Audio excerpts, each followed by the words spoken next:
গান বাজনা ফাইলে তো ঠিকই শেয়ার করেন, আজকে না হয় আমার রসুলের জন্য আপনার জন্য এই ভিডিওটা শেয়ার করে সকল মানুষকে দেখিয়ে দিবেন। আমার রসুল মেয়েরাজের রাতে যখন যাচ্ছিল, হঠাৎ চতুর্থ আসমানে ইদ্রিস নবীর সাথে দেখা।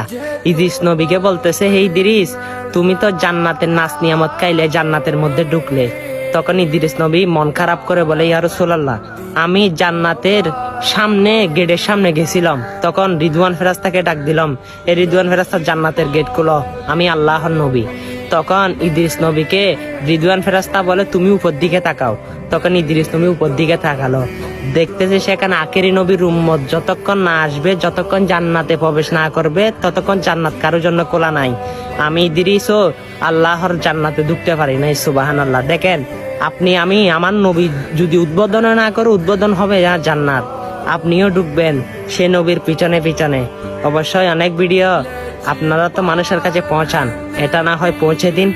আল্লাহ রব্বুল আলামিন দেখেন 10টা পৃথিবীর সমান একটি জান্নাত আপনার জন্য রেখেছে। সুবহানাল্লাহ। ভিডিওটা শেয়ার করে দিন। আমিন।